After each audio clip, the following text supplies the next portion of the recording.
ver las diapositivas?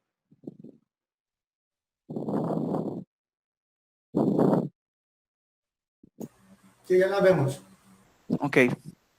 Eh, bueno, buenos días a todos. La mañana de hoy vamos a hablar sobre la epilepsia. También se conocen como convulsiones, síndrome convulsivo, síndrome epiléptico, pero pues, más adelante vamos a aclarar mejor estas definiciones. Sabemos que normalmente el sistema nervioso funciona gracias a descargas eléctricas que viajan de un lugar a otro de la corteza cerebral, activando diferentes zonas. En el paciente que sufre de epilepsia o que va a tener convulsiones, esta descarga eléctrica se produce de manera exagerada e hipersincrónica, activa zonas de la corteza al mismo tiempo y no la pueden controlar a breves rasgos. Partiendo de ahí, la mañana de hoy vamos a hablar sobre definiciones que son importantes, la epidemiología de la enfermedad, la fisiopatología, cómo se clasifica y cuáles son sus causas, cómo dar un adecuado diagnóstico, algunos casos especiales y el tratamiento. Bueno, cuando hablamos de convulsión nos referimos a ese movimiento involuntario que se produce por la descarga eléctrica hipersincrónica que proviene del sistema nervioso central. Entonces, convulsión es movimiento, involucra algo motor. Alrededor del 2 al 3% de la población del mundo sufre alguna convulsión en su vida y eso no lo hace un paciente epiléptico. La crisis epiléptica es ese fenómeno eh, motor o no motor, porque no todas las crisis epilépticas requieren movimiento, que se producen como consecuencia de la descarga eléctrica proveniente del sistema nervioso. Del 5 al 10% de la población sufre una crisis epiléptica en su vida. Una crisis aislada, una sola, es solamente una manifestación, es solo un síntoma. Para decir que hay epilepsia es porque hay repetición crónica de crisis epilépticas, es decir, ya hay una lesión o un daño en el cerebro que me van a producir que a futuro estas crisis se repitan. Del 0,3 al 0,5 de la población actual presentan epilepsia. Las crisis epilépticas se pueden presentar ya sea una o dos veces al año o más de 10 veces el mismo día. Pueden tener una duración de pocos segundos a durar varios minutos. Y cuando hablamos del síndrome epiléptico nos referimos a el conjunto de síntomas y signos que definen a una entidad epiléptica con diferentes etiologías, es decir, son trastornos cuya manifestación principal es la epilepsia. Aquí vemos que por grupos etarios, por edades, las causas más comunes de epilepsia, por ejemplo, en el recién nacido, la encefalopatía hipóxico-isquémica, en el lactante y en el niño pequeño, las crisis febriles, en el niño y en adolescente, los síndromes genéticos, en el adulto joven menor de 35 años, un trauma craneoencefálico, en el adulto entre 35 y 50 años, los tumores cerebrales, y en el adulto mayor de 50 años predominan la enfermedad cerebrovascular. La epilepsia es una enfermedad muy antigua, hay escritos que datan desde el 4000 antes de Cristo. En ese tiempo se creía que era una maldición divina o una posesión demoníaca y se trataba con exorcismos y como tal. Y desde ese tiempo, y lastimosamente todavía, ha sido una enfermedad que ha venido rodeada de discriminación y estigma social a quienes la padecen. Actualmente aproximadamente 50 millones de personas viven con epilepsia en todo el mundo y es más común en hombres que en mujeres generalmente, y los nuevos casos se reportan sobre todo en recién nacidos y ancianos, niños y jóvenes. Tener un familiar en primer grado incrementa el riesgo de padecer epilepsia. Si son gemelos, hay hasta un 60% de probabilidades de que los dos padezcan epilepsia y el 90% de los casos padecen las mismas crisis epilépticas. La proporción estimada que actualmente en el mundo con epilepsia activa, es decir, que sufren de crisis y son tratados, en los países de bajos y medianos ingresos como Colombia, está entre 7 y 14 por 1000 personas, aunque se creen que es más. A nivel mundial se estima que 2,4 millones de personas se diagnostican con epilepsia cada año. Y cerca del 80% de esas personas viven en países de bajos y medianos ingresos, porque recordemos que hay altos niveles de traumas craneoencefálicos, ha aumentado el riesgo de neuroinfecciones como la neurocistocercosis, y estos pacientes, alrededor del 3 al 4% de los pacientes de los países de bajos y medianos ingresos que sufren epilepsia no reciben el tratamiento adecuado para su enfermedad. Eso lo llamamos brecha del tratamiento. El paciente epiléptico tiene un por ciento mayor de riesgo de sufrir depresión, ansiedad, psicosis, intentos de suicidios, entre otros problemas psiquiátricos. Ahora sí, ¿cómo se produce a nivel del sistema nervioso central la epilepsia? Normalmente una neurona que está inactiva tiene un potencial de reposo en el cual dentro de la neurona es negativo y afuera es positivo. Eso es gracias a la bomba de sodio y potasio. A eso lo llamamos hiperpolarización. Cuando viene una descarga procedente de otra neurona, se va a generar un potencial de acción que me inhibe la bomba de sodio potasio e invierte las cargas, haciendo adentro de la neurona positivo y afuera negativo. Eso lo llamamos despolarización. Así el potencial de acción viaja por toda la membrana neuronal y en la parte final de la acción tiene un neuroreceptor llamado glutamato, que es el excitador. El glutamato se libera en la brecha sináptica y se une a los receptores NMDA y AMPA de la siguiente neurona, abriendo los canales de sodio y calcio. Al entrar esos en esta neurona, la vuelven positiva y así se sigue enviando, se sigue transmitiendo el potencial de acción. Ese es el sistema excitador, pero obviamente hay un sistema inhibidor que es dado por neuronas cerca de la brecha sináptica que contienen el receptor GABA, ácido gamma aminobutírico, que es el neurotransmisor inhibidor.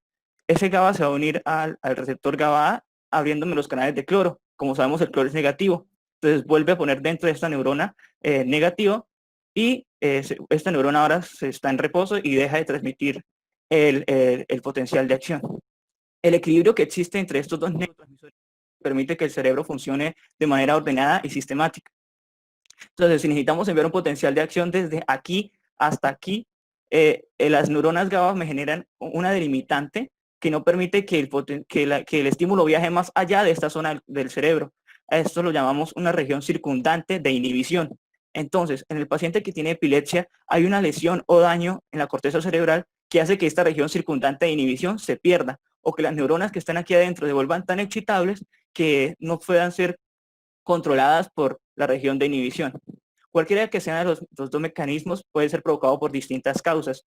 Lo que ocasiona es que una zona circunscrita del cerebro produzca descargas eléctricas exageradas que no se puedan controlar. A eso lo llamamos foco epileptógeno y la formación del mismo se conoce como epileptogénesis. El saber dónde está ubicado el foco epileptógeno es importante ya que nos podría mostrar, por ejemplo, cuáles son los primeros síntomas que va a presentar el paciente. Por ejemplo, si el foco se encuentra en el lóbulo temporal, en el sitio del olfato, el paciente puede presentar una aura olfativa. Y si sabemos dónde está el foco epileptógeno y lo podemos operar, pues el tratamiento quirúrgico es muy bueno en estos pacientes. No siempre se conoce cuál es el foco epileptógeno y no en todos los casos es operable. Y en algunas epilepsias pues ocurren en ambos hemisferios cerebrales. Se ha estudiado que en la epilepsia, entre otros trastornos, ocurre un fracaso de la función de la barrera hematoencefálica, es decir, las sustancias dentro de la sangre ingresan fácilmente al cerebro. Esto a su vez puede ser ventajoso en la terapéutica, ya que podemos ingresar fármacos al lugar, en la cantidad y el momento correcto para dar tratamiento a estas crisis.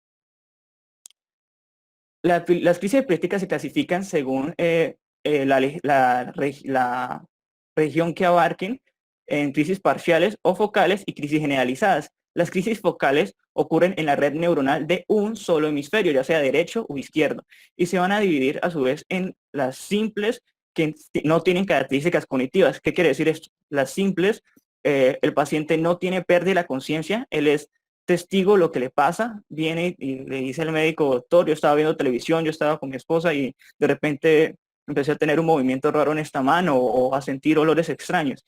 Entonces, el paciente no pierde la conciencia y tiene manifestaciones motoras. Si la lesión ocurre a nivel de central del lóbulo frontal, según la parte correspondiente del homúnculo de Penfield, por ejemplo, si es en esta parte, el paciente tendría movimientos de flexión y extensión de la mano acompañado de manifestaciones motoras faciales. Cuando los movimientos inician en la punta de los dedos y se van expandiendo por toda la extremidad, se le denomina marcha jacksoniana. También pueden haber manifestaciones sensitivas dependiendo del lóbulo cerebral que se afecte, si es el lóbulo temporal, la audición y el olfato, si es el lóbulo occipital, la visión, y si es el lóbulo parietal, el tacto y el gusto.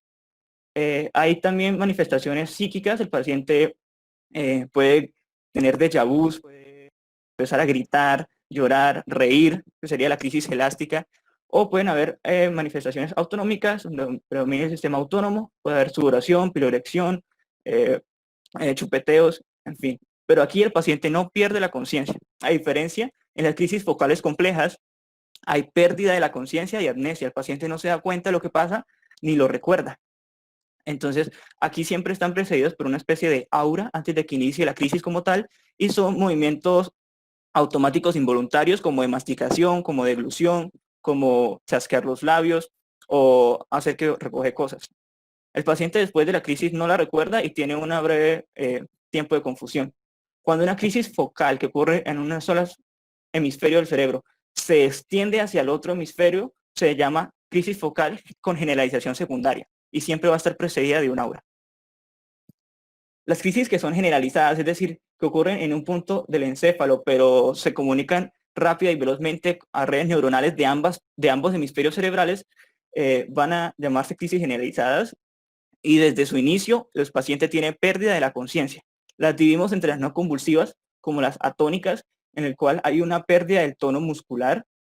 En este caso, el paciente, por ejemplo, si dura breves segundos, de 1 a 3 segundos, puede que el paciente simplemente se le caiga la cabeza.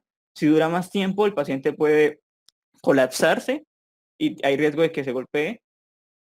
En las crisis atónicas, por lo general, responden bien al tratamiento y son muy comunes en recién nacidos. Otro tipo de generalizadas no convulsivas son las de ausencia, que son comunes en la infancia, en la edad preescolar. Entonces, el niño se desconecta del medio, tiene la mirada perdida y la ausencia típica o el pequeño mal y la ausencia típica.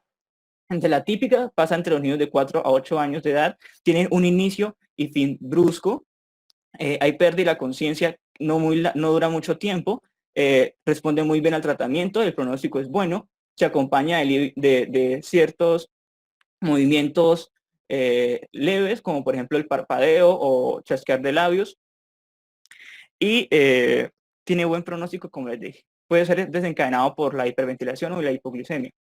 Mientras que los niños con crisis de ausencia atípica, los signos motores son más evidentes, por ejemplo, mioclonías postulares, automatismos gestuales. El comienzo y el fin de las crisis atípicas son menos bruscos a comparación de las típicas, no responden muy bien al tratamiento, hay que tenerle una polifarmacia y el pronóstico es peor. Dura un poco más la pérdida de la conciencia en estos niños. Esas son las no convulsivas, atónicas y de ausencia. Entre las convulsivas tenemos a las mioclónicas, que son muy comunes en jóvenes y adolescentes.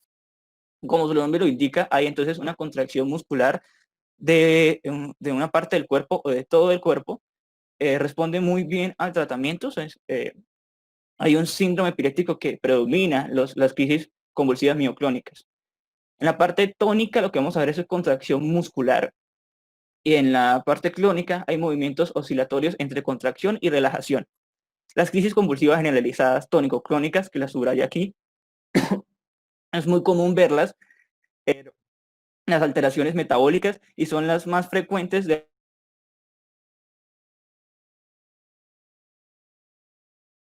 Normalmente su inicio es brusco, pero en algunos pacientes suelen haber algunos signos y síntomas vagos horas o minutos antes de que suceda la crisis.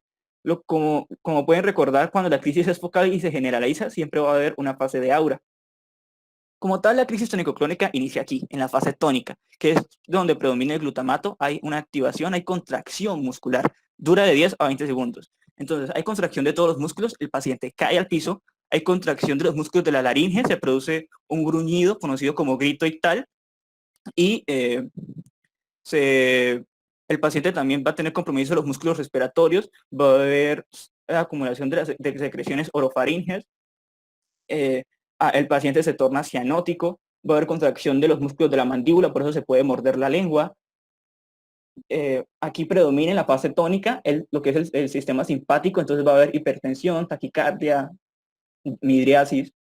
Luego de la fase tónica entra el GABA y inicia una fase clónica con movimientos de contracción, relajación, contracción, relajación. La relajación se va propagando de 10 a 90 segundos y termina la fase ictal como tal. Por lo general no dura más de 1 minuto. Luego de esto viene la fase posictal, que el paciente está tirado en el piso con ausencia de respuesta, con abundante secreción salival. El paciente también puede tener estridor o un breve compromiso de la vía aérea. Aquí domina el parasimpático, hay incontinencia de esfínter tanto vesical como intestinal. Y luego, en un transcurso de minutos a horas, el paciente va recuperando poco a poco la conciencia, se siente fatigado, con dolor muscular, puede haber cefalea, además de que él no se da cuenta de lo que pasó ni tampoco lo recuerda, y en algunas ocasiones puede haber parálisis o paresia, que le llamamos la parálisis de TOT, que es transitoria y se resuelve sola. Aquí diferentes fases. La fase tónica, en el electroencefalograma vemos un patrón de bajo voltaje con poliespigas. En la fase clónica vamos a ver cómo se ralentiza el patrón con espiga y onda. Y en la fase posital vemos como un patrón lento y difuso que pues posteriormente se debe normalizar. Ante una crisis tónico-clónica debemos tener calma, asegurar la zona, llamar a una ambulancia y hacer que el paciente esté en decúbito lateral. ¿Por qué? Porque en la fase posital, como la lengua pierde su tono, se tiende a ir hacia atrás, acompañado de que hay abundante secreción en la orofaringe, de que por si hay compromiso respiratorio. Entonces todo esto, el paciente puede hacer obstrucción de la vía aérea y puede ser mortal. No tratemos de agarrarle la boca al paciente para evitar que se muerda la lengua, ya que nos podría hacer daño también a nosotros. Las crisis que no son ni generalizadas ni focales, no son crisis no clasificadas, y entre estas las más comunes pues son las de la edad infantil, que son las convulsiones febriles. Normalmente son secundarias a infecciones virales o bacterianas, y existe una predisposición genética en estos niños a padecer esas crisis. Las crisis febriles se dividen entre las que son típicas y atípicas. En las típicas hay fiebre alta mayor de 38 grados, está entre los 6 meses a 5 años de edad, son crisis tónico-clónicas de breve duración y el pronóstico es bueno. Mientras que las atípicas, la fiebre es baja, menor de 38 grados, ocurre en niños menores de 6 meses o mayores de 5 años, son crisis parciales o asimétricas que tienden a durar más tiempo, y estos niños tienen un riesgo de 10 al 15% de padecer epilepsia. Por eso es que debemos tratar muy bien a los niños cuando tienen fiebre con medidas antitérmicas, y si esta fiebre se prolonga mucho tiempo, si esta crisis se prolonga, entonces debemos llevarlo a urgencias y pues darle todo el tratamiento a ese bebé, a ese niño. El síndrome de Dravet, que es una encefalopatía epiléptica de origen genético por mutación en el canal de sodio SCN1A, inicia a los 6 meses y se caracteriza porque presentan crisis febriles que posteriormente se vuelven afebriles. Puede avanzar a un estatus epiléptico, más adelante hablaremos de eso, y los niños tienen, en la mayoría de casos, retraso mental. Hay mortalidad en el 15% de los casos. No responden muy bien al tratamiento, sino que se le deben dar varios fármacos al tiempo. Los síndromes epilépticos se van a dividir según sus causas en aquella epilepsia idiopática o primaria, en la cual la influencia genética suele ser mayor. En la Harrison hay un cuadro grandote donde, según la alteración de ciertos genes, se producen algunas crisis de epilepsia. Claro que son muy raras, ¿no? Y sobre todo las epilepsias idiopáticas ocurren durante la niñez y en la adolescencia.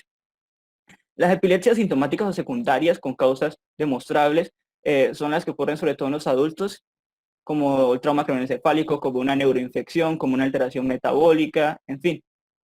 Y las epilepsias criptogénicas son aquellas que tienen una sintomatología, pero que no se puede demostrar cuáles son sus causas como tal. Entre los síntomas epilépticos idiopáticos tenemos la epilepsia benigna de la infancia o rolándica, que es de origen genético autosómico dominante. Lo que ocurre, como su nombre indica, durante los primeros años de vida en la infancia y resuelve sola. Lo que va a ver aquí son crisis focales simples. Por lo general no requieren tratamiento, pues como les digo, resuelven por sí solas.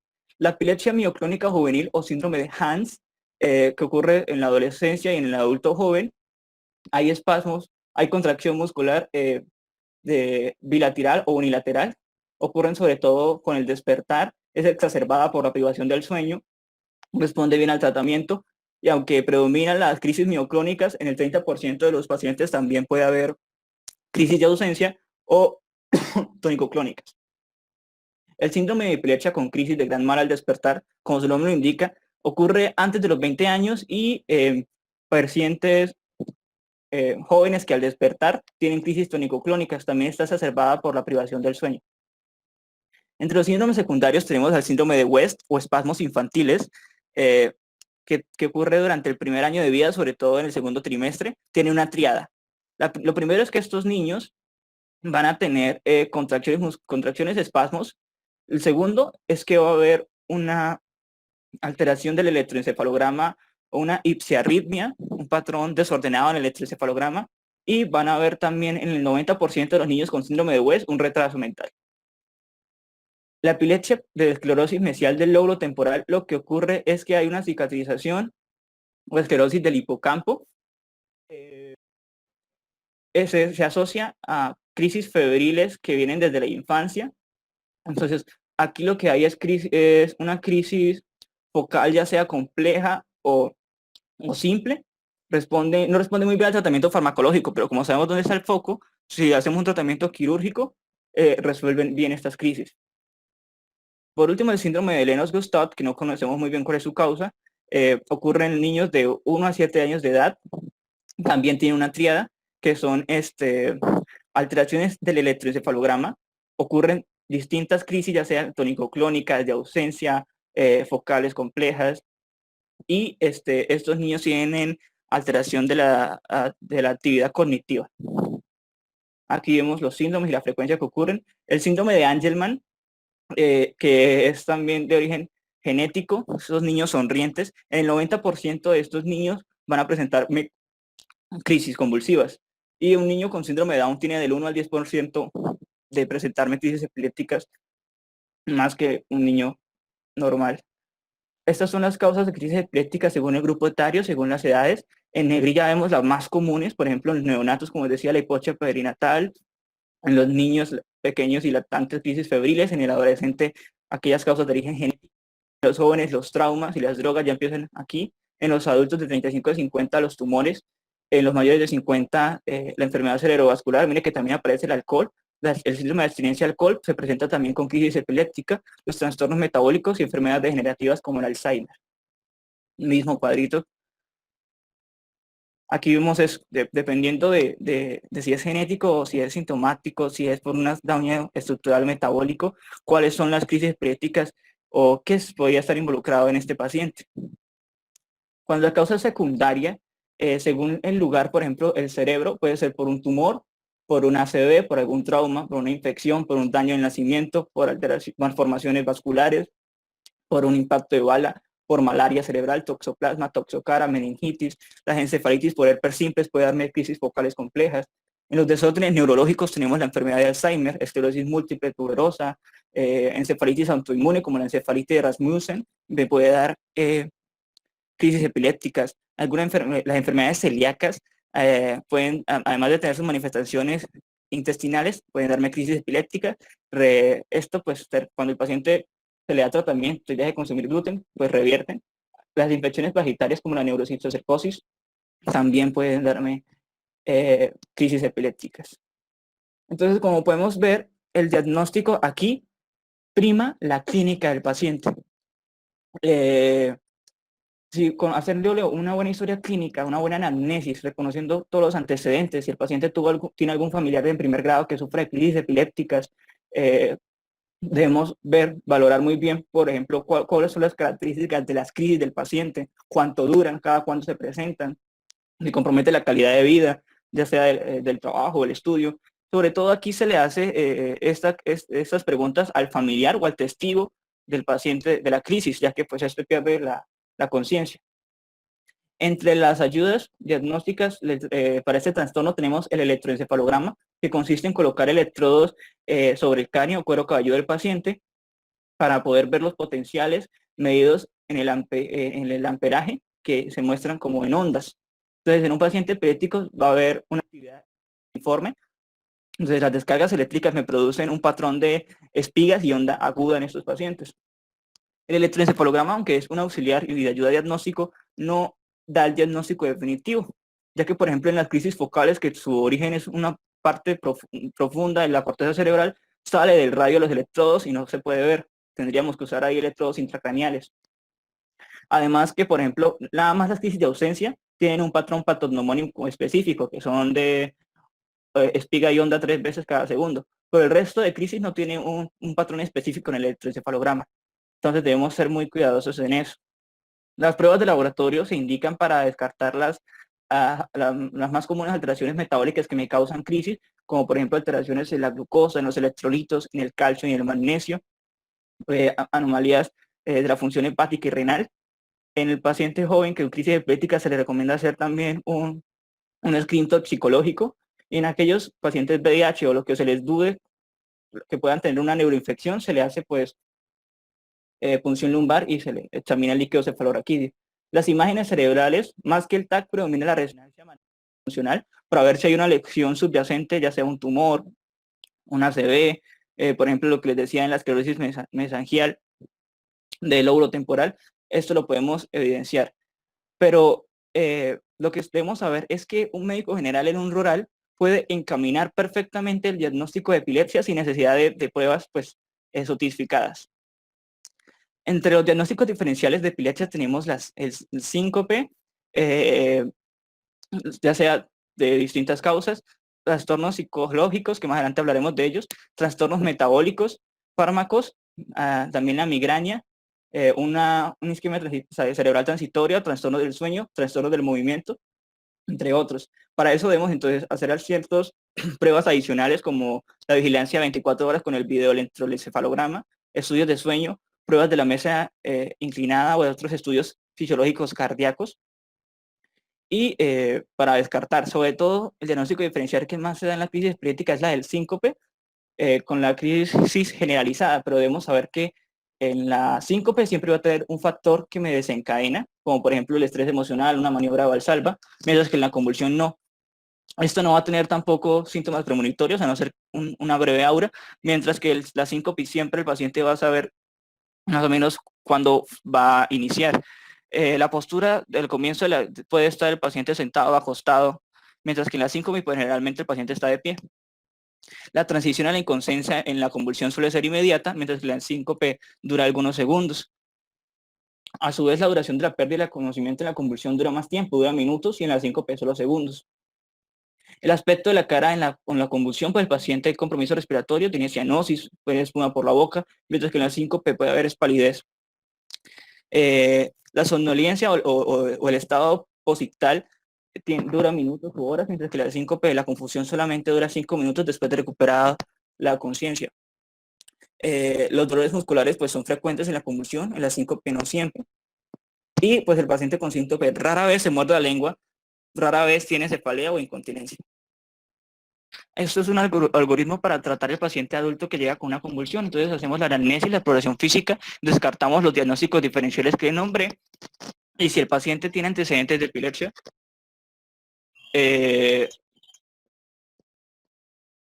¿aló? Si el paciente tiene antecedentes de epilepsia, le damos un tratamiento, pues seguimos con el tratamiento actual con fármacos antiepilépticos y valoramos si es que tiene este tratamiento efectos secundarios, cuáles son las concentraciones plasmáticas del fármaco. Hacemos unos exámenes de recuento sanguíneo, electrolitos, glucosa, etcétera. Y si se encuentran normales, pues valoramos cuáles son las concentraciones subterapéuticas del antiepiléptico y pensamos que cuáles son las dosis que estamos dando de este fármaco al paciente y lo consideramos entonces tratar quizás con otro fármaco. Si las pruebas son anormales, entonces tratamos las anomalías metabólicas y estudiar cuál es la causa del cambio neurológico en este paciente. Si el paciente no tiene antecedentes de epilepsia, entonces vamos a hacerle todo el estudio de electrolitos, biometría, glucosa sérica, prueba de función hepática, oroanálisis, y si es positivo, podemos completar el estudio con pulsión lumbar, con cultivos, con un TAC, y sabemos y tratamos ese trastorno de base, esa causa subyacente, y podemos considerar si es necesario dar tratamiento antiepiléptico o no. Y por el contrario, los estudios metabólicos son negativos, pensamos en características focales de la convulsión, si hay otros signos de disfunción neurológica. Si sí, podemos pensar en que hay una lesión ocupativa, una LOE, un ictus, una infección del sistema nervioso central, alguna enfermedad degenerativa, y tratamos ese trastorno de base en ese paciente. Y si no hay nada de esto, podríamos pensar en una convulsión idiopática, que no sabemos muy bien cuáles son sus causas, y damos un tratamiento antiepiléptico. Casos especiales. Las crisis psicógenas o pseudocrisis ocurren porque el cerebro me simula una crisis. No son crisis verdaderas. Entonces van a haber algunas alteraciones motoras y el paciente tiene ausencia de respuesta a estímulos externos. Se ha demostrado que los movimientos pélvicos y el hablar o el gritar durante la crisis es más de las psicógenas que de las crisis epilépticas. A diferencia de las psicógenas, las crisis facticias es porque el paciente psiquiátrico deliberadamente finge una crisis epiléptica, ya sea para obtener algún beneficio en la atención, o etcétera. A diferencia de las crisis orgánicas, estas dos crisis no me van a alterar el electroencefalograma, obviamente no responden a fármacos antiepilépticos y no me van a aumentar las concentraciones séricas de prolactina. La crisis epiléptica verdadera sí me aumenta la prolactina hasta 30 minutos después de la crisis. Normalmente una crisis epiléptica no muere el paciente, a no ser que no tenga algún testigo y haga obstrucción de la vía aérea, o esté conduciendo y se choque, o esté nadando y se ahogue, pero generalmente no. Pero si hay un síndrome que ocurre en jóvenes, sobre todo mientras están dormidos, que se llama el síndrome de la muerte súbita del paciente con epilepsia, o SUDEP. No se sabe muy bien qué lo provoca, pero se cree que está involucrada una disfunción del tallo encefálico de las convulsiones que altera la función cardiorrespiratoria y del despertar en estos pacientes. Las mujeres con epilepsia deben considerar usar otros métodos anticonceptivos, ya que la pastilla o los anticonceptivos orales, las concentraciones afectan los niveles plasmáticos de los fármacos antiepilépticos y tampoco es muy recomendable. Entonces se recomienda usar otros métodos de planificación. Una mujer embarazada con epilepsia, ¿qué pasa? Como sabemos, la mayoría de fármacos son teratogénicos, afectan sobre todo el tubo neural porque disminuyen las concentraciones de ácido fólico y vitamina K. Entonces, ¿la mujer embarazada suspendemos el fármaco? No, porque es más peligroso que tenga una crisis epiléptica para el bebé. Lo que sí vamos a hacer es seguir con el tratamiento, si podemos disminuir la dosis lo hacemos y vamos a dar a esta mujer embarazada folato o ácido fólico de 1 a 4 miligramos día y en las últimas 2 semanas damos filoquinona, vitamina K, 20 miligramos día y al nacer el bebé le aplicamos vitamina K 1 miligramos por vía intramuscular. Hasta el momento hay ausencia de estudios que digan que la mujer con epilepsia no deba lactar, entonces todavía se recomienda la lactancia materna en todos los casos. El estatus epiléptico son crisis epilépticas que se prolongan y duran más de 15 a 30 minutos o es la repetición de crisis aisladas, es decir, el paciente nunca recupera la conciencia como tal, sino que vuelve a ser otra crisis.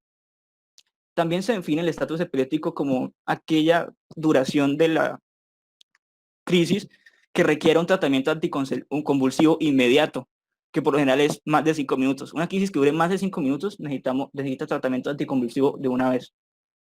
El estatus epiléptico se divide en que es no convulsivo, que por lo general es menos grave porque no tiene tanto compromiso metabólico profundo, y lo que hay es crisis focales o de ausencia.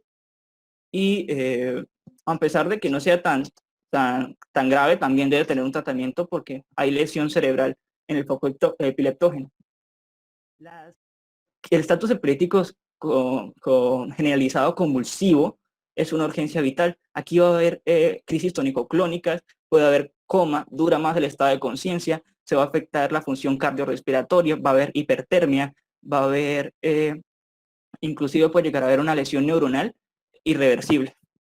¿Qué causa el estatus epiléptico? El abandono del tratamiento o que el paciente no tenga las dosis adecuadas, traumatismos, infecciones, tumores del sistema nervioso central, algunos trastornos metabólicos, ictus, intoxicaciones por fármacos o algunas drogas. El pronóstico del estatus epilépticos es de muerte en el 10% de los casos y hay secuelas neurológicas del 10 al 30%, pues porque hay muerte del tejido cerebral por falta de oxígeno.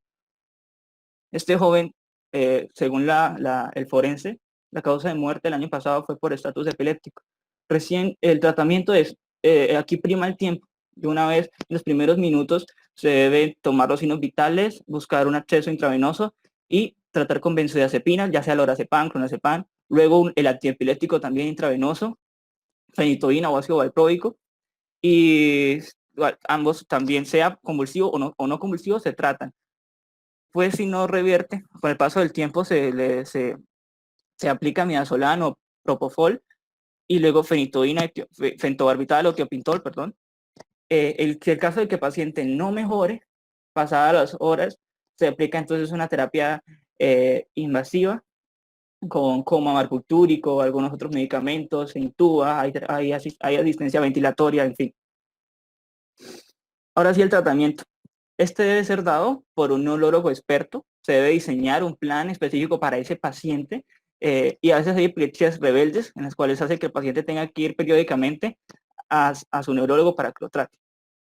Como les decía, si se conoce cuáles son las causas, se trata la causa, por ejemplo, si es una alteración metabólica, si es porque la epilepsia se dio por consumir cocaína, pues se suspende. Y en algunos casos, cuando se tratan las causas subyacentes, no se dan fármacos antiepilépticos, en algunos casos. Lo primero que vamos a hacer es conocer los factores ictógenos, es decir, esos eventos que en una persona específica me van a desencadenar o aumentar el riesgo de sufrir una crisis epiléptica. Debemos saber cuál es el factor endógeno en nuestro paciente. Algunos factores que son endógenos, como el estrés emocional, las infecciones o fiebres, consumo metabólico. En las mujeres, el ciclo menstrual, llamamos epilepsia catamenial, el aumento de progesterona y estrógenos se involucran con un aumento de la excitabilidad neuronal o con disminución de las concentraciones plasmáticas del fármaco. Entonces, las mujeres en el ciclo menstrual, cuando aumentan la dosis de fármaco antiepiléptico, revierten estas crisis. Otro factor endógeno importante es el sueño, en las crisis de ausencia, la hiperventilación o un despertar súbito. Entre los exógenos, el paciente que no tiene un buen horario de sueño, incumplir el sueño, no dormir, aquel que usa alcohol, síndrome de abstinencia, puede generar crisis epilépticas. Las drogas, ya sean fármacos o drogas ilegales, la luz estroboscópica, como las que hay en las discotecas, un ayuno prolongado y un ejercicio físico intenso pueden desencadenar una crisis. En algunos pacientes, algo específico, un evento o un estímulo como la luz del celular o de la consola, videojuegos, o alguna voz o alguna canción, me causa una crisis epiléptica que conocemos como una epilepsia refleja. Aquí están algunos ejemplos de los fármacos o drogas que se asocian a crisis. Ahora sí, ¿cuáles son los principios para dar un tratamiento farmacológico antiepiléptico? La primera crisis, como les decía, no se trata, excepto de que ya haya una lesión cerebral demostrable, un electroencefalograma alterado, un síndrome o estatus epiléptico. ¿Por qué? Pues porque ya hay un daño, entonces el paciente a futuro va a seguir teniendo crisis epilépticas, entonces es mejor tratar. Los fármacos antiepilépticos no son curativos, es un tratamiento profiláctico que lo que va a hacer es evitar que haya nuevas crisis epilépticas. Entonces, por lo general, se trata indefinidamente. Se puede suspender el tratamiento farmacológico si han pasado 2 a 5 años sin que el paciente tenga crisis y además tenga un examen neurológico normal y un electroencefalograma normal. El 70% de los pacientes epilépticos responden muy bien a la monoterapia, es decir, con un solo fármaco de primera elección. El 30% no lo hacen, entonces requieren de politerapia. De estos, el 15% mejoran, el 12% con 2 medicamentos y el 3% con 3 medicamentos. De este 15% restante, el 5% me responden bien al tratamiento quirúrgico. Y hay un 10% de pacientes que son totalmente refractarios al tratamiento, son esas epilepsias intratables, lastimosamente. Además del fármaco de la cirugía, también se recomienda una dieta cetogénica alta en grasas y baja en carbohidratos y hacer ejercicio o que disminuyan el estrés del paciente, actividades de ese tipo. Los fármacos antiepilépticos se absorben bastante, en el 80-100%, se distribuyen casi libremente en el plasma sin unión a proteínas, su metabolismo es hepático y su eliminación también. Tienen una semivida larga. Los niveles plasmáticos es importante conocerlo porque la dosis terapéutica se acerca mucho a la dosis tóxica y esto me puede causar efectos adversos que hacen que el paciente abandone el tratamiento. Cuando les explicaba lo de esto, es importante porque aquí es donde van a actuar los fármacos. Entonces van a ver que aquellos que inhiben los canales de sodio, los que me inhiben los canales de calcio, los que me aumentan el GABA o me estimulan el receptor, los que disminuyen la liberación de glutamato y los que actúan sobre membranas de la vesícula sináptica SV2A. Los fármacos se clasifican según el tiempo en que fueron creados y el espectro. Entre los más clásicos, que son antes de 1990, el fenobarbital se empezó a usar desde 1912, la fenitoína desde 1938. Y después del 90 aparecen estos fármacos como la lamotrigina, que tienen menos efectos adversos, son más costosos y no se han estudiado tanto como estos, lógicamente. Las benzodiazepinas, a pesar de que no sean fármacos antiepilépticos, se usan en muchas epilepsias rebeldes y como vimos, también estatus epiléptico, ya que son agonistas del GABA. Cuando hablamos de que son de amplio espectro, quieren decir que se utilizan en varias crisis epilépticas al tiempo, mientras que los de corto espectro solamente se usan para unas, como por ejemplo la toxuximida en las de ausencia. El fenobarbital es un barbitúrico que me potencia el receptor de GABA, se utiliza para crisis parciales y tónico-clónicas generalizadas, pero como efecto adverso tiene la sedación, pues, que es un barbitúrico, afecta el estado cognitivo, ataxia, osteomalacia y reduce la vitamina K y el folato. Las dosis en adultos son de 100 a 200 miligramos por día y en niños 5 a 8 miligramos kilo por día. Pero las dosis pueden variar dependiendo del paciente, por eso es importante saber cuál es la concentración plasmática óptica, que sería aquí de 10 a 40 la óptima, la óptima elevada, que sería de 35, y la tóxica, que es mayor a 40. La fenitoína, que su nombre completo es difenilhidantoína, inhibe los canales de sodio, también para tónico-clónicas generalizadas, pero puede causar el 20% hipertrofia gingival, atrofia del cerebelo, osteopenia, hirsutismo en mujeres jóvenes, y también reduce la vitamina K y el folato. La dosis tóxica aquí a nivel plasmático es mayor de 20. La etoxuximida, que fue el primer fármaco útil para las crisis de ausencia, inhibe los canales de calcio tipo T, pero su toxicidad sobre todo es gastrointestinal, causa diarrea, náuseas, vómitos, puede afectar el sistema nervioso central y causar alteraciones psiquiátricas como cefaleas, psicosis, letargio, en fin. Es raro, pero se ha asociado también a eritema multiforme, rash cutáneo y síndrome de Stevens-Johnson, y pues causa anemia por lo del ácido fólico, toxicidad renal y hepática. La carbamazepina inhibe los canales de sodio, se utiliza para crisis parciales y tónico-clónicas generalizadas. La carbamazepina también se utiliza para tratar la neuralgia del trigémino y otras neuropatías. Si el paciente aumenta la dosis, puede haber una toxicidad aguda que debe ser tratada de forma inmediata. Y pues crónica puede generar somnolencia, vértigo, ataxia, hipoplía, visión borrosa, anemia y hepatotoxicidad. Miren cómo la dosis alta efectiva se acerca mucho a la dosis tóxica. La carbamazepina se indica igualmente la carbamazepina, pero a diferencia de esta, la carbamazepina no afecta los niveles plasmáticos de otros fármacos, es decir, se puede dar como tratamiento complementario, y tampoco tiene un metabolito intermedio que es responsable de todos estos efectos adversos en la carbamazepina. El ácido valproico o valproato inhibe los canales de sodio y calcio. Estado para la mayoría de crisis epilépticas. Vamos a ver qué se indica el ácido valproico. Tiene toxicidad gastrointestinal, aumento del peso, alopecia, amenorrea, trombocitopenia y hepatotoxicidad. La lamotrigina, que ya es de los nuevos, me va a disminuir la liberación de glutamato e inhibe los canales de sodio. Se recomienda para crisis parciales, tónico-clónicas generalizadas, de primera línea para el tratamiento de síndrome de Lennox-Gastaut y crisis de ausencia atípica. Puede generar mareos, ataxia, visión doble, coagulación intravascular diseminada o síndrome de Stevens-Johnson. Los análogos del GABA, la gabapentina y pregabalina, que se utilizan también como tratamiento para el dolor neuropático, me aumentan la concentración del neurotransmisor GABA, y se indica para crisis parciales como terapia complementaria, es decir, no se van a dar solos, se dan con otros fármacos. Sus efectos adversos son menos a comparación de los anteriores, solamente causan somnolencia, fatiga, marea y ataque. El topiramato inhibe los canales de sodio, potencia el receptor GABA, quita el receptor AMPA. Está indicado para la mayoría de crisis epilépticas, excepto las de ausencia. Es de primera línea para el síndrome, para las crisis mioclónicas, crisis parciales y tónico-clónicas generalizadas, síndrome de Lennox-Gastaut de difícil manejo. Está contraindicado en mujeres embarazadas, en niños menores de 12 años y en pacientes con insuficiencia renal, ya que entre los efectos adversos está la nefroitiasis. Por último, tenemos al levetiracetam, cuyo mecanismo de acción no se conoce del todo. Actúa sobre la membrana de las vesículas sinápticas SV2A. Se cree que retrasa la liberación de glutamato y se indica para aquellas crisis parciales de difícil manejo que son refractarias al resto del tratamiento. No presenta muchos efectos adversos, como podemos ver. Aquí en esta tabla vemos, según las crisis y el síndrome, qué medicamento darle. Como les decía, el ácido valproico es casi siempre en primera línea, como lo podemos ver aquí, la primera elección según las crisis. Y el caso de que no responda con un solo tratamiento, podemos agregar otros, de la primera línea principalmente. El diagnóstico correcto, saber cuál es la crisis de ese paciente en específico, es fundamental para hacer un adecuado tratamiento. Cuando el paciente se le da una dosis alta de ese fármaco y no responde, se piensa en cambiar. Entonces agregamos un segundo fármaco, mientras que gradualmente vamos quitando el primero, no se va a quitar abruptamente.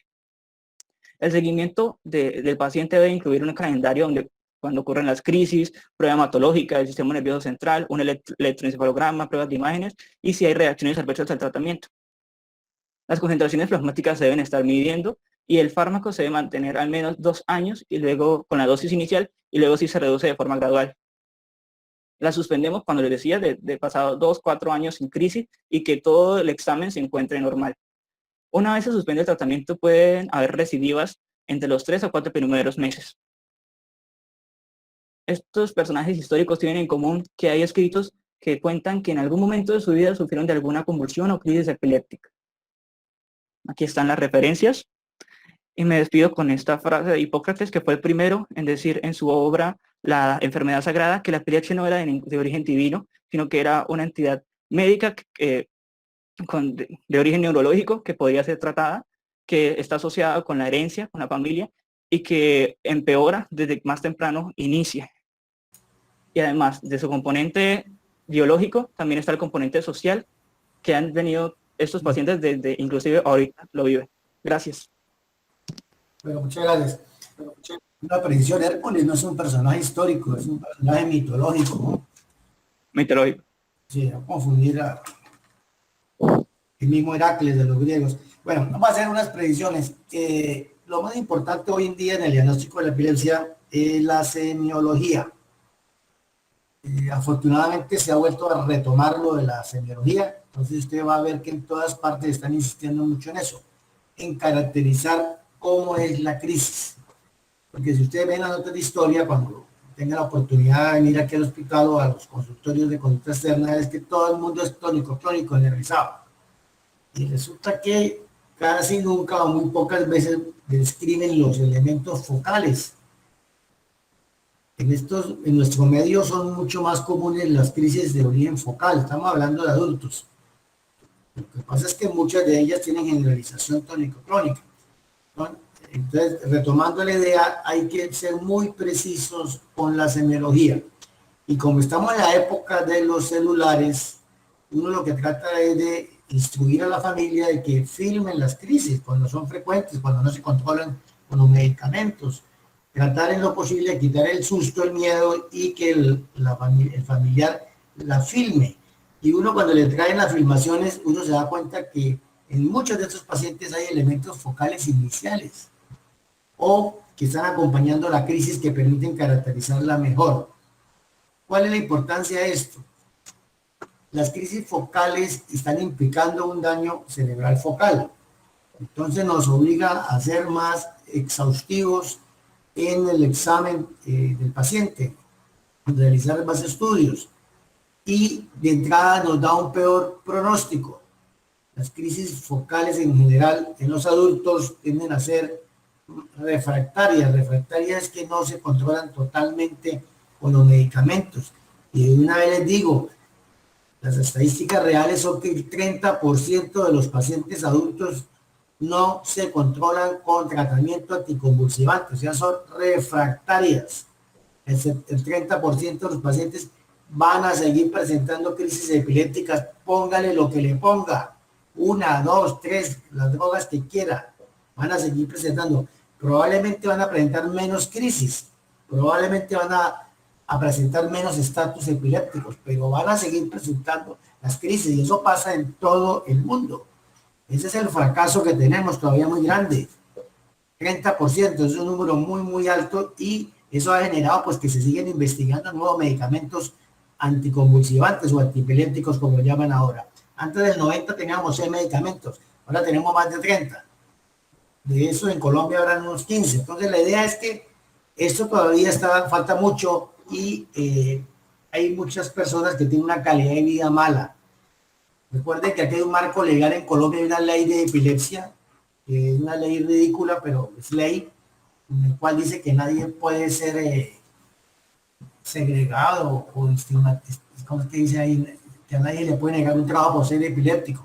Pero según esa ley, cualquier epiléptico puede manejar un avión, ¿sí? Puede tener un fusil en el ejército. Eso es ridículo. En los países civilizados hay restricciones a las personas epilépticas. Primero tenemos que proteger al paciente. De aquí por hacer más, hacemos menos. Afortunadamente esa ley nunca la citan, pero está vigente. Aquí un epiléptico no le puede negar la entrada a la voz seria si él lo quiere, ¿no? Afortunadamente les piden eléctricos y le ponen trabas y los van frenando. Pero usted se montaría en un jet que maneje un epiléptico. Creo que no, ¿no? Nadie lo haría, ¿no? Así tenga un copiloto experto. Entonces, no es por proteger a los pacientes. Y hay que decirle que el epiléptico de entrada es una persona que tiene un riesgo aumentado de desarrollar enfermedad mental y tiene un riesgo aumentado de morirse. Por la condición de epilepsia, aunque no sea muy alto el porcentaje, el solo hecho de ser epilepsia aumenta el riesgo de mortalidad y eso hay que tenerlo en la mente, porque existen las muertes súbitas o muertes inesperadas en pacientes epilépticos. Ha habido artistas, ha habido deportistas que se han muerto y y ha sido por epilepsia. Parece que desarrolla algunas arritmias o hay alguna disfunción del tallo cerebral y se han muerto. Sin contar los accidentes que tenemos, el campesino que va cruzando la quebrada y le dio la crisis y se ahogó. Me ha pasado muchas veces que estuvo un accidente casero que se cayó por las escaleras. ¿Sí? No, por la epilepsia per se puede hacer arritmias fatales y fallecer el paciente. Entonces, retomando lo de la semiología, queremos saber si es focal o si es generalizada desde el comienzo de la crisis. Recordar que ya no usamos la palabra gran mal. Gran mal solamente la usan en ese tipo especial de epilepsia que llaman del gran tipo, ese tipo de crisis gran mal del despertar, pero para la semiología el término gran mal fue abolido hace como 30 años. Usamos el término tónico, clónico generalizado. Es mejor decir crisis epiléptica y no crisis convulsivas, porque muchísimas de las crisis epilépticas no son convulsivas.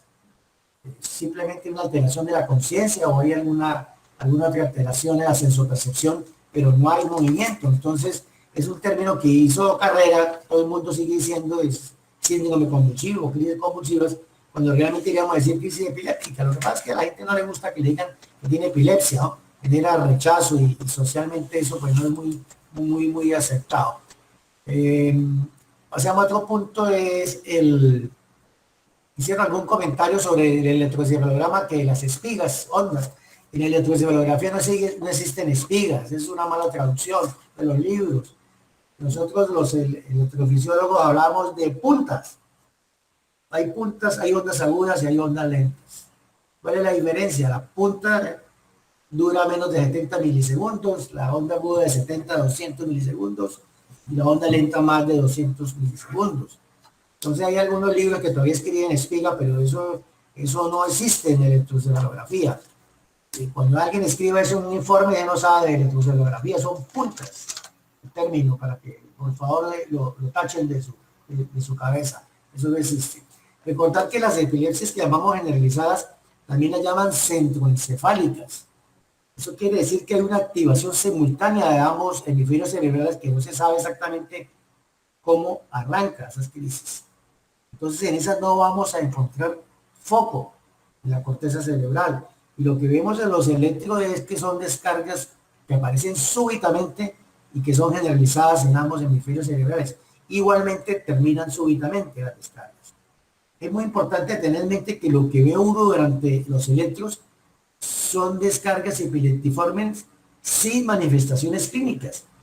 No es frecuente que el paciente le convulsione a uno cuando le estén tomando el electro, a no ser que le hagan un video de 24 horas y en 24 horas sí tenga una crisis. Pero la mayoría de los electroencefalogramas son trazados de 20 a 30 minutos y durante ellos el paciente no hace crisis epilépticas, pero sí presenta en el electro unas descargas que llamamos interictales. Las llamamos interictales porque están entre las crisis. Entonces esas descargas interictales, ya sea puntas, onda agudas, punta, onda lenta, actividad lenta, semirrítmica, lo que fuese, esa actividad interictal es predictora de epilepsia. Pero también es cierto que hay personas normales que tienen patrones epileptiformes. Entonces no todo el que tiene un patrón epileptiforme en el electro es epiléptico. Puede ser simplemente un patrón genético. Que en la familia haya epilepsia, pero a este individuo no le hay nunca en la vida una crisis. Entonces no vamos a tratar el electro. Lo que vamos son las personas que tienen crisis. Entonces, eso es poco frecuente, pero existe. Igualmente, hay un porcentaje importante de personas epilépticas que tienen electros normales. Entonces hay que hacerles videos para tratar de buscar que aparezca el foco, ¿no? Entonces, ¿por qué son normales? Porque muchos de esos son focos temporales profundos que los electrodos de superficie que colocamos en el cuero cabelludo no alcanzan a detectarlos. ¿Sí? Entonces no se le agarra, ay no, que el avión normal no tiene epilepsia. No, un electroencefalograma normal no descarta la epilepsia. Lo más importante en la epilepsia, como les digo, es la semiología clínica. Otras pistas para reconocer una crisis epiléptica. La mayoría de los pacientes permanecen con los ojos abiertos. La persona que está con los ojos cerrados probablemente solo sea epilepsia. Muchos pacientes con crisis epilépticas hacen dilatación pupilar. Es importante, ¿cierto? Eso es importante. ¿Qué otra cosa de las crisis de epilepsia? Eso de que hable, ¿sí? Un epiléptico no habla durante una crisis.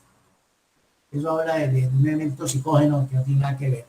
Y el más importante de todos, y el más seguro y el que no falla, la persona que tenga crisis epiléptica durante el sueño es epiléptico. Nadie puede simular una crisis dormido, ¿no? Entonces, eso es supremamente importante.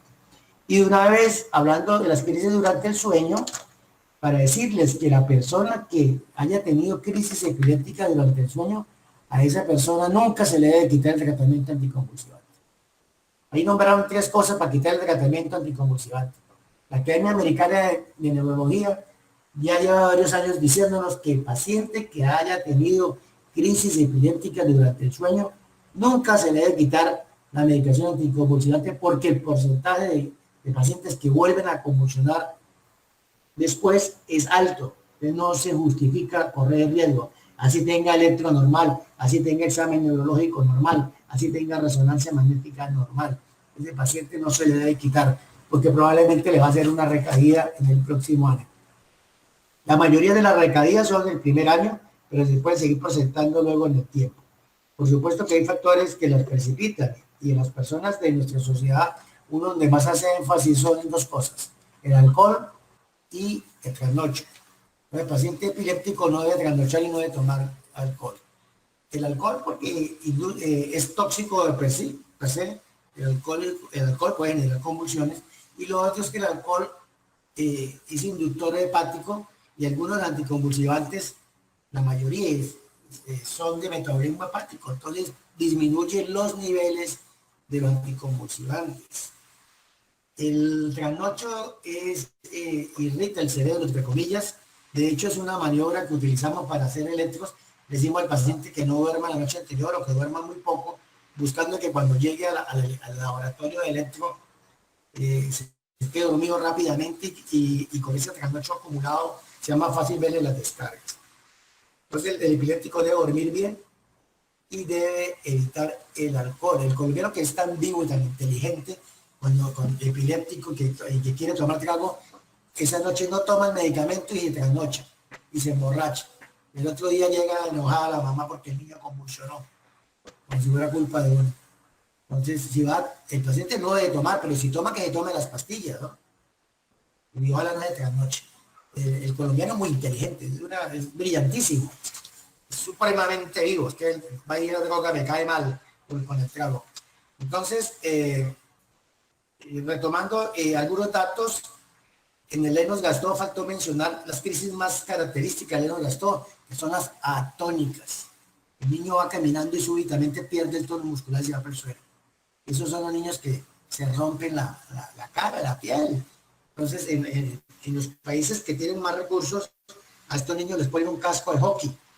Ya recuerden que ese tiene un protector facial muy bueno y es la única manera de evitar que se estén golpeando tanto en la carita de estos niños. Hablaban de que la posición lateral durante una crisis para evitar que se ahogue, nadie se ahoga con una crisis epiléptica per se. Se ahogan es si se broncoaspira. Entonces nosotros colocamos a los pacientes de lado es porque si va a vomitar, vomite hacia afuera y no se le vaya el contenido estomacal hacia la vía aérea. ¿Sí? Porque si fuera eso que se ahogara, entonces tendría razón de meterle la mano a sacarle la lengua, como hace el vulgo. Nunca le metan la mano a la lengua a un paciente epiléptico. Así está hipotónica la lengua, ¿no? Se coloca de lado, sobre todo el paciente que acaba de comer, es muy alta la posibilidad que vomite.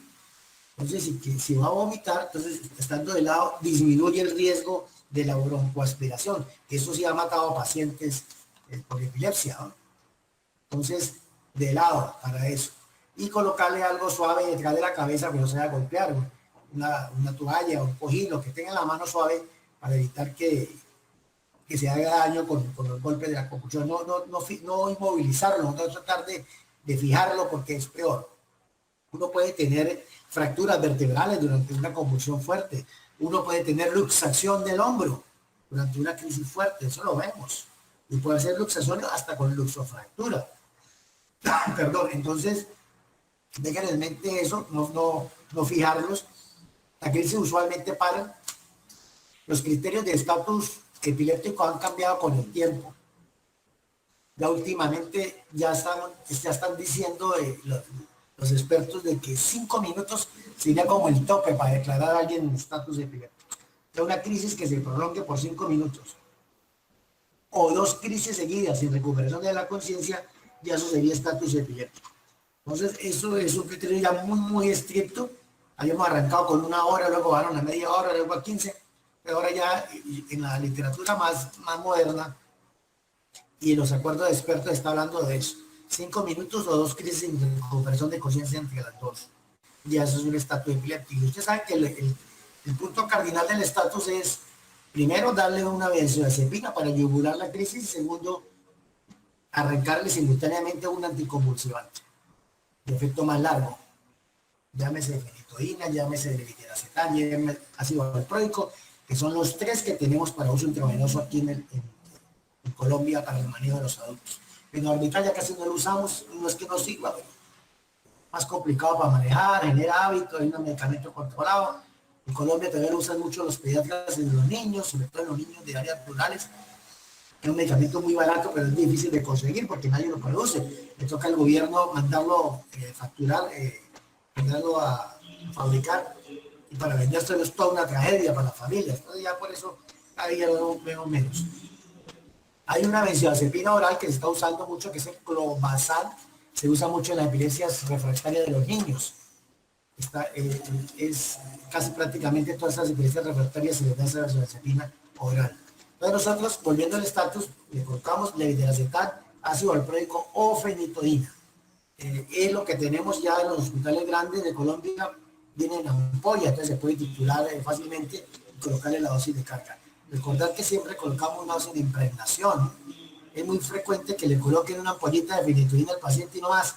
Con eso no se impregna. Ahí necesita una dosis de carga para que alcance rápidamente niveles anticonvulsivantes efectivos.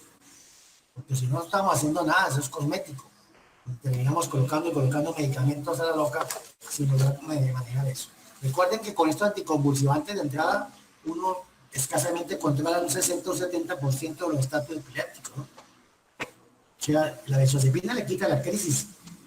Le colocamos el anticonvulsivante para que no vuelva a ser la crisis, pero a pesar de eso, va a haber más o menos un 20 o 30% de pacientes que van a seguir presentando crisis. Ese paciente hay que pasarlo entonces a una unidad de cuidado intermedio o intensivo para pasarlo a un nivel de sedación.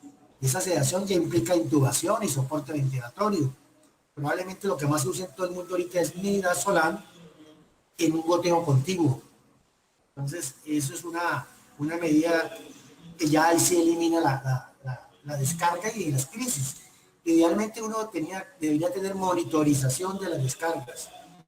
O sea, tener un electro en la unidad. Aquí no hemos podido tenerlo eso, no ha sido fácil implementarlo. Hay equipos portátiles muy pequeños que ya se pueden llevar a cualquier unidad para ver si tiene descarga o no. Sobre todo para decidir cuándo le vamos a quitar el medicamento, ¿no? Porque de acuerdo a si ellos no hay descarga, se le quitan el medicamento en esos casos. Recordar que el estatus es una urgencia y tiene mortalidad. Hay una cosa muy importante en el estatus, que es que en la medida que va pasando el tiempo, los minutos de convulsión, van aumentando la expresión de los receptores en glutamato y va disminuyendo la expresión o el número de receptores de GABA. Hay microevoluciones en las neuronas rápidas. Entonces, si no somos eficientes en controlarla, va a haber menos receptores GABA en donde estimular para frenar. Y va a haber muchos más receptores de glutamato que van a favorecer y van a perpetuar la descarga epileptiforme. Eso no es estático. Los receptores que uno tiene posinápticos varían de acuerdo al estado fisiológico, en este caso al estado fisiopatológico. Pues tengan en mente eso, que aquí tiempo es cerebro, ¿no? Y igualmente es tiempo es vida. Esto tiene mortalidad establecida, que por lo menos en los países más avanzados va de un 10%, ¿no? Y eso bien tratado. Recuerden que existe un estatus epiléptico que dura más de 24 horas, que es terrible, que lo manejan con anestesia general. Le llaman el superestatus.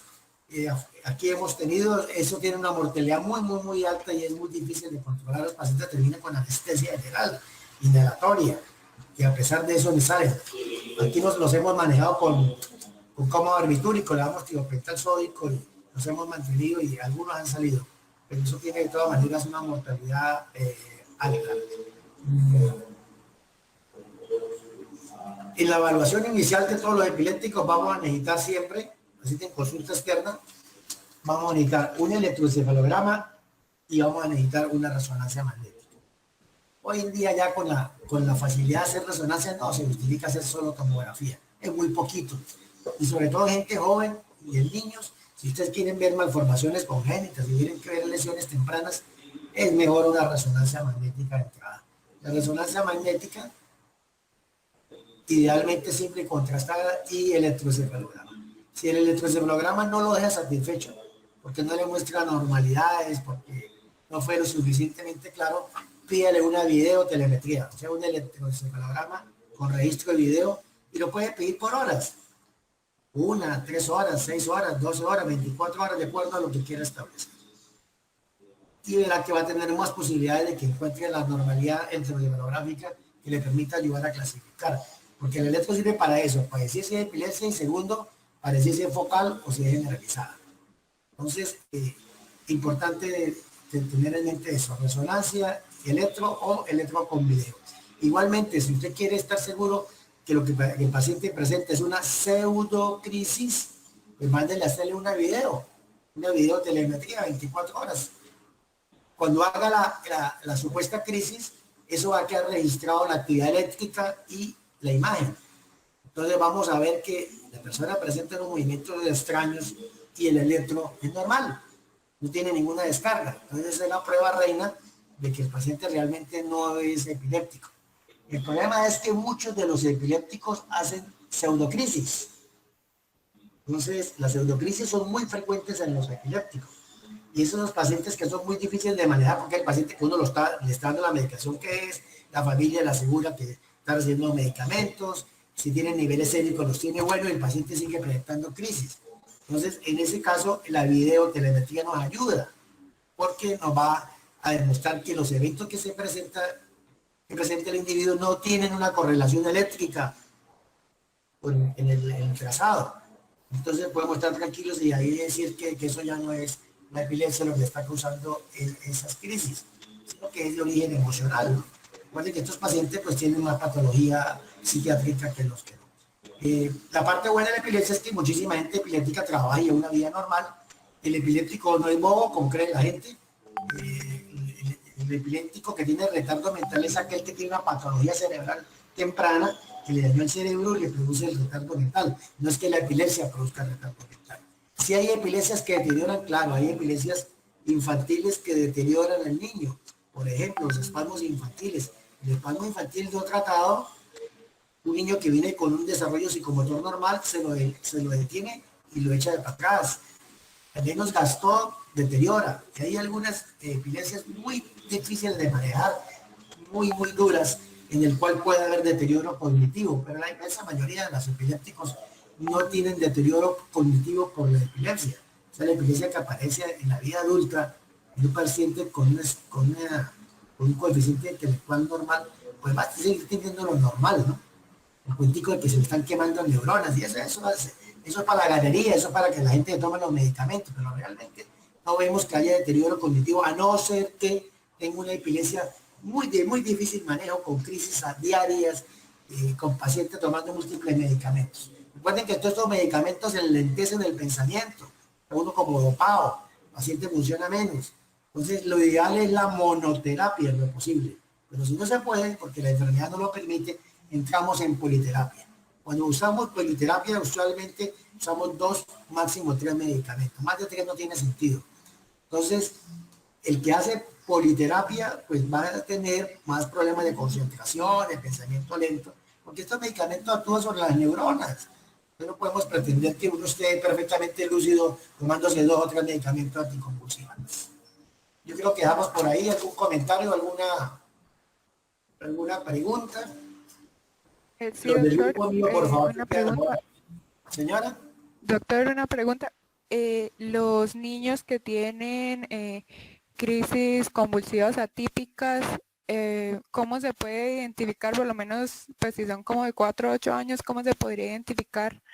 Sería como por como por el retraso, bueno, sí, como el retraso en el aprendizaje, o sea, el deterioro en el aprendizaje y eso, o cómo se podría detectar. Bueno, la crisis del niño, estamos hablando de crisis focales, ¿no?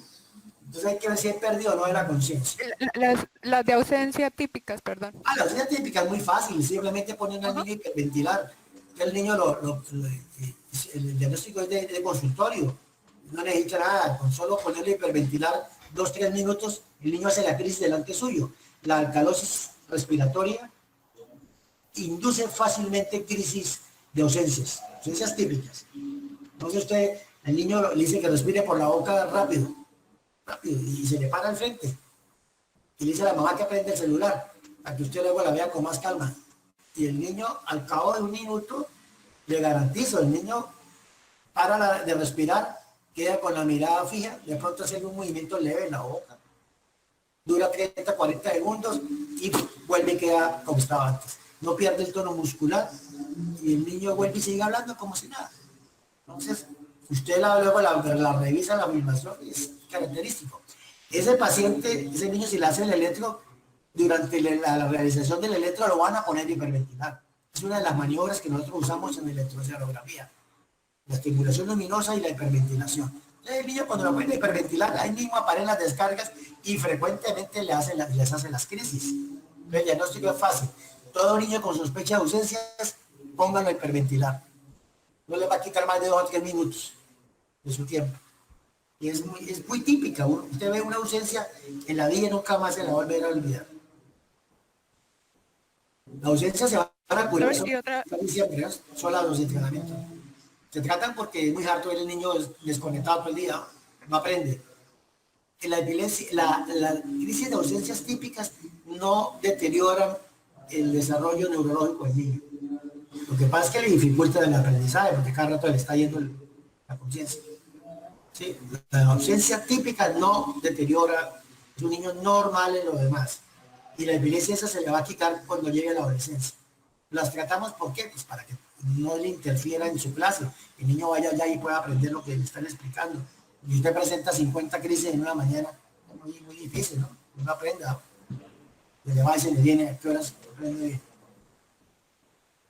¿Y otra cosa? Doctor, otra pregunta. Por ejemplo, en el caso de las embarazadas que sean tratadas por lo menos con benzodiazepinas, no habría, o sea, ¿qué riesgo habría que puedan presentar los bebés síndrome de abstinencia? No, mire, pasa lo siguiente. Nosotros no usamos benzodiazepinas en embarazadas.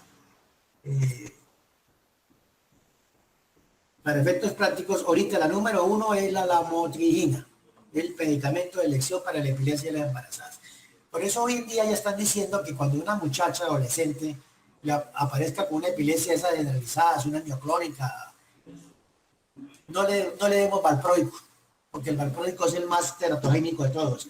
Ellos ya están diciendo que si más adelante le va a tener que quitar el valproico para ponerle la motrigina, pues arráncale de una vez la motrigina y nos evitamos el hueso de tener que cambiarle el medicamento cuando se vaya a embarazar. Porque los cambios de anticonvulsivante hay que hacerlo antes de que se embarace. No cuando ya llegue con la barriga 3 meses. Ya no tiene sentido. Entonces hay que hacer los cambios antes. Entonces la número 1 es la motrigina. Recuerden que toda mujer en edad fértil quiere quedar embarazada y tiene epilepsia, tiene que tomar ácido fólico. No solo las embarazadas, todas las mujeres deberían tomar ácido fólico si tienen en mente quedar embarazadas, desde antes de quedar embarazadas. Eso disminuye el riesgo de disrafismo, sobre todo, el efecto del tubo neural, de los meningocele y todas esas malformaciones. Estas muchachas epilépticas toman ácido fólico y le mandamos la motrigina. La segunda, en menos teratogenicidad, es el levetiracetam. Pues con esas dos son las mejores. Fenitoína, fenobarbital, carbamazepina, son teratogénicas un poquito más que las anteriores. Y la que no se debe dar definitivamente es el valproico. Pero hay una cosa, si una paciente viene tomando fenitoína y está controlada y está embarazada ya, no se la cambie, porque en la cambiada puede convulsionar. Y la convulsión puede ser peor que el efecto de la droga. O sea, puede perder el niño, ¿no? Entonces, el que ya viene, la que ya viene controladita con lo que tenga, excepto si es valproico, se le cambia. Recuerden que el riesgo de teratogeneidad con el valproico es del 15%, muy alto. Con fenitoína, carbamazepina y fenobarbital, estamos hablando alrededor de un 5%. Con levetiracetam y la motrigina estamos hablando de un 2 o 3%, que es similar al que tienen las mujeres que nunca toman medicamentos. O sea, cualquiera de las niñas que me está viendo, el riesgo de que un hijo le nazca con malformación es más o menos el 2%, ¿no? Que tengan en mente eso cuando piensen tener un hijo. Ese riesgo existe siempre, porque la naturaleza no es perfecta. Siempre hay riesgo de malformaciones. Entonces, esos son los mejores. Es más, por el solo hecho de ser epiléptica tiene más riesgo de malformación del hijo, por la condición de ser epiléptica. Estadísticamente ya se ha visto que eso empeora. Entonces, la motrigina, en lo posible, o levetiracetam. Y si está controladita con los otros clásicos, excepto el valproico, pues se le continúa lo mismo. Tratar de no hacer un medicamento anticonvulsivante en el embarazo, a no ser que sea estrictamente necesario. Abstinencia en los niños no hemos visto. Lactancia hay que continuarla, no importa que el niño chupe anticonvulsivante por la leche.